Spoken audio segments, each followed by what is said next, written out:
મને મારા પતિએ છૂટાછેડા આપી દીધા, કેમ કે હું ક્યારેય માતા બની શકતી નહોતી. તેની પછી તેણે બીજા લગ્ન કરી લીધા. 2 વર્ષ પછી તેના ઘરે દીકરાનો જન્મ થયો અને તેણે મને તેના દીકરાના પહેલા જન્મ દિવસે પાર્ટીમાં બોલાવી. આ બધું જોઈને મને ખરાબ લાગ્યું. તેનો પ્લાન મને સારી રીતે ખબર હતી, એટલે પાર્ટીમાં જતા સમયે મારી પાસે એક કવર હતું જે મેં સાથે લઈ લીધું. જ્યારે હું પાર્ટીમાં પહોંચી તો તેણે મને જોઈ અને મારી પાસે આવીને કહેવા લાગ્યો કે જો તને છૂટાછેડા દેવાનો મારો નિર્ણય એકદમ સાચો હતો. આજે હું એક દીકરાનો પિતા બની ગયો. તેની વાત સાંભળીને મને હાસ્ય આવ્યું અને હું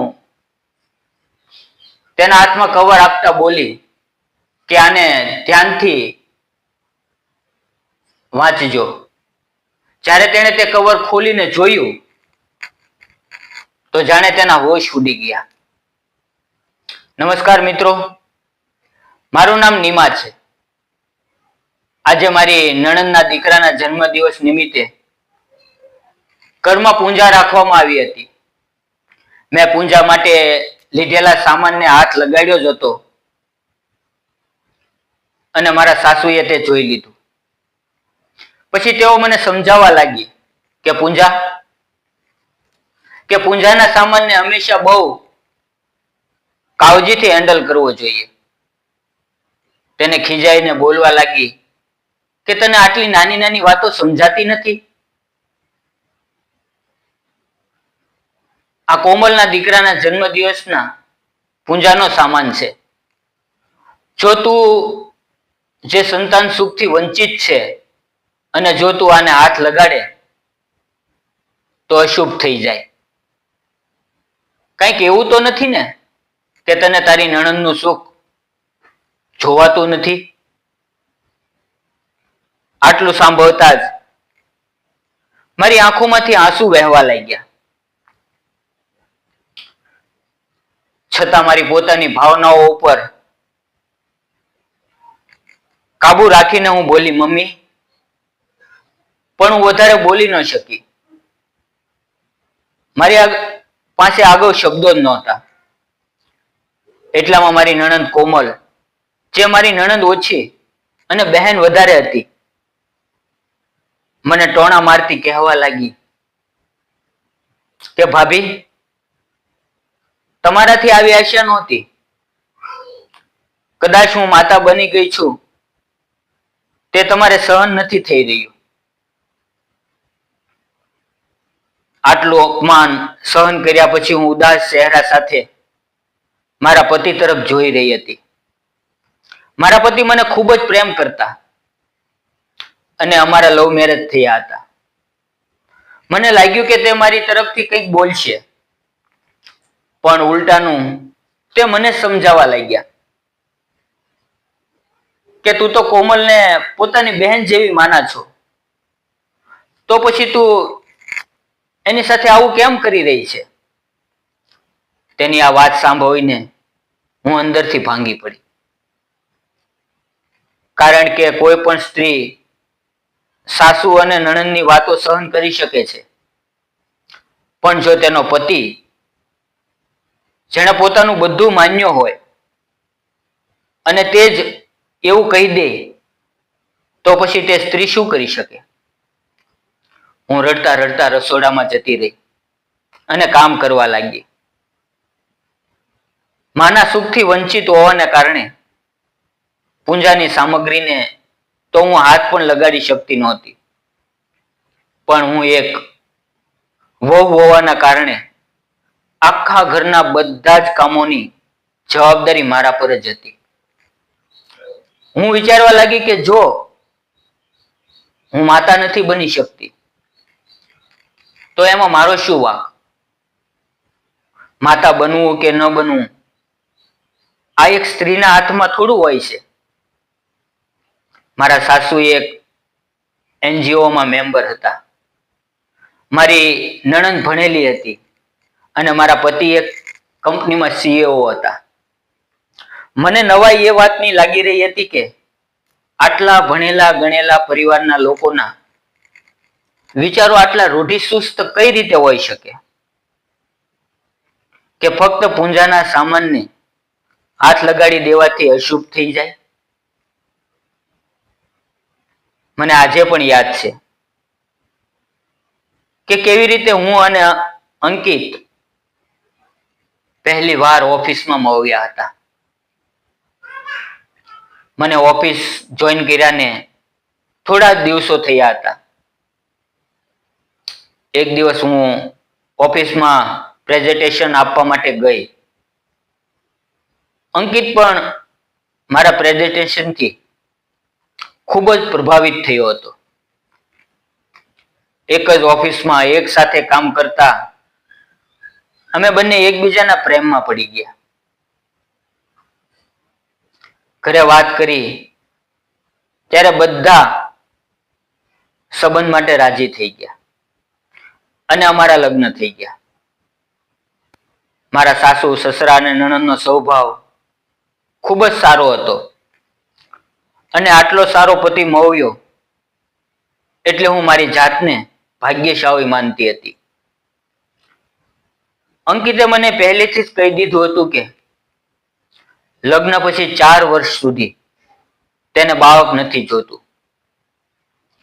પહેલા આપણે જીવનનો આનંદ લઈશું અને પછી બાળકોની જવાબદારી ઉપાડશું. એટલા માટે ઘરના બધા 4 વર્ષ સુધી કશું બોલતા નહોતા. પણ લગ્નને 6 વર્ષ થયા એટલે ઘરના બધા મને સંતાન વિશે પૂછવા લાગ્યા.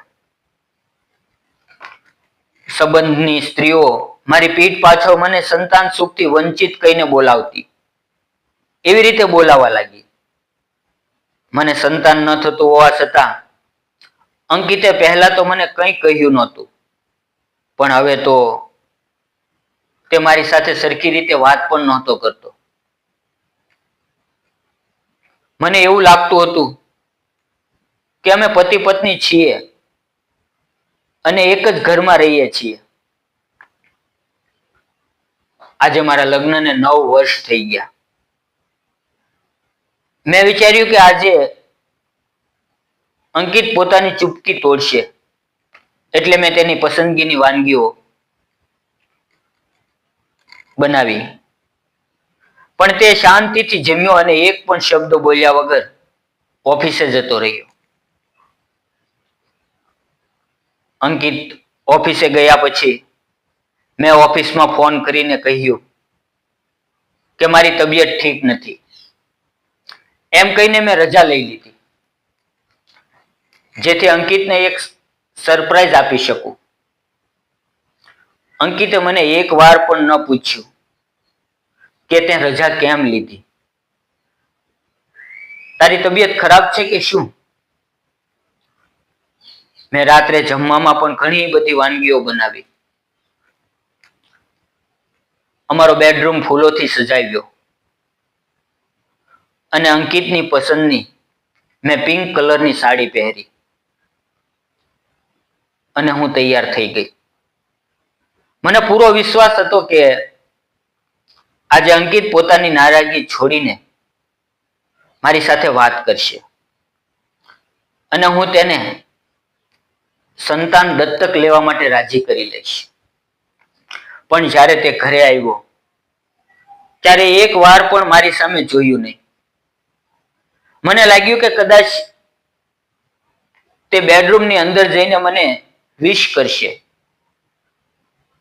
પણ બધું મારા વિચારોની વિરુદ્ધ હતું.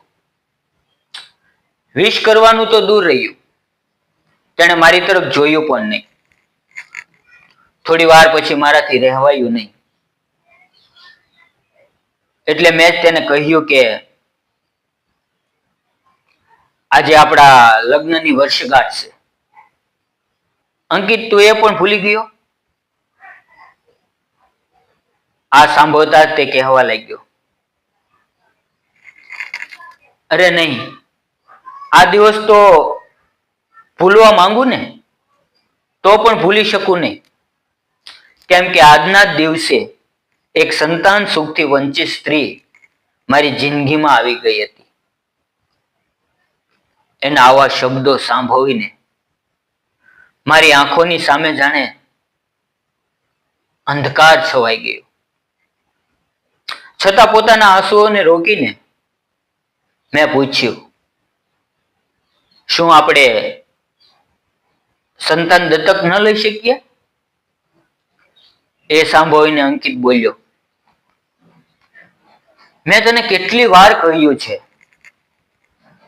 નીમા, અને આ વાત પર આપણે કેટલી વખત ચર્ચા થઈ ચૂકી છે કે હું બીજાનું સંતાન દત્તક નથી લઈ શકતો. મને મારું પોતાનું સંતાન જોઈએ છે, જે તું મને આ જન્મમાં આપી નથી શકતી. અને હા, આજે આપણા લગ્નની વર્ષગાંઠ છે ને, તો હું તારા માટે ખાસ ભેટ લઈને આવ્યો છું. હું વિચારવા લાગી કે જે માણસ મારી સામે જોતો નથી, મારી સાથે વાત કરતો નથી, તે મારા માટે શું ભેટ લઈને આવ્યો હશે? અંકિતે મને એક કવર આપ્યું. હું પણ ખૂબ ઉત્સાહથી તેને ખોલવા લાગી, પણ જ્યારે અંદર જોયું તો જાણે મારા માથે આકાશ તૂટી પડ્યું. અંદર છૂટાછેડાના કાગળો હતા. તે કાગળ જોઈને મને વિશ્વાસ જ ન થયો કે જે માણસ મારા વખાણ કરતો હતો, મને એટલો પ્રેમ કરતો હતો, તે સંતાન માટે મારી સાથે આટલું મોટું પગલું ભરી શકે. મને લાગ્યું કે હું જોરથી રડું, છતાં મેં પોતાના આંસુઓને સંભાળ્યા અને તરત જ મેં છૂટાછેડાના પેપર્સ ઉપર સાઇન કરી દીધી. કેમ કે જ્યારે તેના મનમાં મારા માટે પ્રેમ જ નહોતો, તો એવા માણસ સાથે રહીને શું ફાયદો? બીજે જ દિવસે મેં તે ઘર છોડી દીધું અને અંકિતની પણ એ જ ઈચ્છા હતી. થોડા દિવસ પછી મેં ઘણી કોશિશ કરી કે મારું ટ્રાન્સફર ઓફિસની બીજી ડિપાર્ટમેન્ટમાં થઈ જાય, કેમ કે અંકિત સાથે કામ કરવું એટલે મને એવું લાગતું કે જૂની યાદોને ફરી તાજી કરવી. 2 મહિના પછી તેના બીજા લગ્ન થઈ ગયા અને 1 વર્ષ પછી ખબર પડી કે તેના ઘરે દીકરાનો જન્મ થયો છે. દીકરો થયો હોવાની ખુશીમાં અંકિતે એક મોટી પાર્ટી રાખી હતી અને તે પાર્ટીમાં મને પણ બોલાવી હતી, જેથી કદાચ તે મારું અપમાન કરી શકે. હું પણ તે પાર્ટીમાં ગઈ. મને જોતા જ અંકિત મારી પાસે આવ્યો અને કહેવા લાગ્યો, જોઈ લીધું ને, તને છૂટાછેડા દેવાનો મારો નિર્ણય કેટલો સાચો હતો. આજે હું પિતા બની ગયો છું. મેં પણ ખૂબ નમ્રતાથી તેને પિતા બનવાની શુભેચ્છાઓ આપી. પછી મેં એક કવર તેના હાથમાં આપ્યું અને કહ્યું, આ મારા તરફથી એક સરપ્રાઈઝ ગિફ્ટ છે. અંકિત સરપ્રાઈઝ ગિફ્ટનું નામ સાંભળીને થોડી વાર માટે હેરાન થઈ ગયો, કેમ કે લગ્નની વર્ષગાંઠના દિવસે તેણે મને પણ એક સરપ્રાઈઝ આપ્યું હતું, છૂટાછેડાના કાગળ. અંકિત વિચારવા લાગ્યો કે હવે આ મને શું સરપ્રાઈઝ ગિફ્ટ આપશે. તેણે વિચારતા વિચારતા તે કવર ખોલ્યું અને સામે જે જોયું તે જોઈને તેના પગ નીચેથી જાણે જમીન ખસી ગઈ. કડકડતી ઠંડીમાં પણ તેને પરસેવો છૂટી ગયો, કેમ કે તે કવરની અંદર તેના તબીબી રિપોર્ટ હતા અને તેમાં સ્પષ્ટ લખેલું હતું કે તે ક્યારેય પિતા બની શકશે નહીં. તેણે પોતાની પત્ની તરફ જોયું. તેની પત્ની ઝૂકેલી નજરોએ બધું જ એકદમ સાફ કરી દીધું હતું. હું શાંતિથી બોલી, હવે તારે નક્કી કરવાનું છે અંકિત કે તું બીજાનું સંતાન દત્તક લેવાનું પસંદ કરે છે કે નહીં.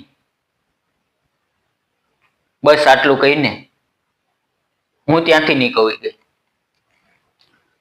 બીજે દિવસે અંકિત અને તેની મમ્મી મારા ઘરે આવ્યા. બંનેને સમજાતું નહોતું કે શું કહેવું. પછી અંકિત ધીમેથી બોલ્યો, પહેલા તબીબી રિપોર્ટમાં લખેલું હતું કે મારી અંદર સમસ્યા છે, તો પછી તું ખોટું કેમ બોલી? કેમ આટલા દિવસો સુધી બધાના ટોણા સાંભળતી રહી? મેં શાંતિથી જવાબ આપ્યો, હા અંકિત, તને યાદ છે કે આપણે બંને ચેકઅપ કરાવ્યું હતું, પણ તું ઓફિસના કામમાં વ્યસ્ત હોવાથી રિપોર્ટ લેવા આવી ન શક્યો. પછી હું એકલી જ રિપોર્ટ લેવા ગઈ હતી. ત્યારે મને ખબર પડી કે તારી અંદર તબીબી કારણ છે, પણ હું તને પ્રેમ કરતી હતી અંકિત. મને લાગ્યું કે જો તને હકીકતની ખબર પડશે તો તું અંદરથી પૂરી રીતે ભાંગી જઈશ, અને હું તને એવી હાલતમાં જોઈ શકતી નહોતી. મારે તો આદત હતી બધાના ટોણા સાંભળવાની, પણ જ્યારે તું પણ મને સંભળાવવા લાગ્યો ત્યારે મારી પાસે સહન શક્તિ નહોતી. અંકિત ધીમે ધીમે મને કહેવા લાગ્યો, પણ નીમા, જ્યારે મેં તને છૂટાછેડાના પેપર આપ્યા હતા ત્યારે તું સત્ય કહી શકતી હતી ને? મેં મારી આંખોના આંસુ લૂછીને કહ્યું, ભૂલ મારી જ હતી અંકિત. મેં તને એટલો બધો પ્રેમ કર્યો કે મને વિશ્વાસ હતો કે ભલે કોઈ કાંઈ પણ કહે, તું મને ક્યારેય એકલી નહીં છોડા. પણ જ્યારે તું જ છૂટાછેડાના પેપર્સ લઈને આવ્યો ત્યારે મને લાગ્યું કે હવે તારા દિલમાં મારો પ્રેમ રહ્યો નથી, તો સાથે રહીને શું ફાયદો? મારા સાસુ બોલવા લાગ્યા, દીકરી, અમારાથી મોટી ભૂલ થઈ ગઈ છે. જો શક્ય હોય તો અમને માફ કરી દે. બધું ભૂલીને ફરીથી અમારા ઘરે આવી જા. પણ મેં ખૂબ જ શાંતિથી જવાબ આપ્યો, માં, આ વાત માફ કરવાની કે ન કરવાની નથી. આ વાત તો સ્વાભિમાનની છે.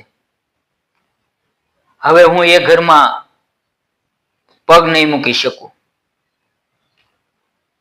અને આવતા મહિને મારા લગ્ન છે. પછી મેં આગળ કહ્યું, અંકિત, કાલે મેં તને સરપ્રાઈઝ ગિફ્ટ આપી હતી, કેમ કે મને જાણવું હતું કે તું હકીકત જાણીને શું નિર્ણય કરીશ. જ્યારે મેં તને કહ્યું હતું કે સંતાન દત્તક લઈએ ત્યારે તે સાફ મનાઈ કરી હતી. આમાંથી એક વાત સ્પષ્ટ છે કે પુરુષ હંમેશા પોતાનું સાચું માનવાનું અભિમાન રાખે છે અને સ્ત્રીને દોષી ઠેરવવાનો પ્રયત્ન કરે છે. પરંતુ ક્યારેક તબીબી કારણ પુરુષોમાં પણ હોય છે. એ વાત ભૂલવી ન જોઈએ. અને જ્યારે હકીકત સામે આવે છે ત્યારે ખૂબ મોડું થઈ ચૂક્યું હોય છે. મિત્રો, જીવનમાં ક્યારેય કોઈ પર અન્યાય ન કરવો, અને જો તમારા પર અન્યાય થતો હોય તો તેને સહન પણ ન કરવો જોઈએ. જો તમને લાગે કે તમારી કદર નથી તો એ જગ્યા છોડવી વધુ સારું છે. કારણ કે બેદરકાર લોકો ની સાથે રહીને જીવન બગાડવા કરતા સારું છે કે તમે તમારા જીવનમાં આગળ વધો અને તેને સફળ બનાવો. આ વાર્તા આપણને એક મોટી શીખ આપે છે. જીવનમાં ક્યારેય અંધવિશ્વાસ કે શંકાને કારણે સંબંધોને ન તોડવા. સાચી વાત હંમેશા ખુલ્લા દિલથી પૂછવી અને સમજવી જોઈએ. દરેક સ્ત્રીને હક છે કે એને પ્રેમ, માન અને સન્માન મળે. મિત્રો, આ વાર્તા ફક્ત મનોરંજન માટે બનાવવામાં આવેલી છે. વાર્તાની અંદર આવેલા કોઈ પણ પાત્ર, ઘટના કે સ્થળનો કોઈ પણ જીવન કે મૃત વ્યક્તિની સાથે સંબંધ નથી. જો તમને આ વાર્તા ગમી હોય તો પ્લીઝ એક લાઈક, એક કોમેન્ટ જરૂર કરજો અને જતા પહેલા સબસ્ક્રાઇબ કરવાનું ભૂલશો નહીં. તમારા એક નાના સપોર્ટથી જ અમે નવી વાર્તાઓ બનાવવાની પ્રેરણા મળે છે. વિડીયો પૂરો જોવા બદલ આપ સૌનો ધન્યવાદ મિત્રો. ફરી મળશું આવતીકાલે. ત્યાં સુધી આવજો.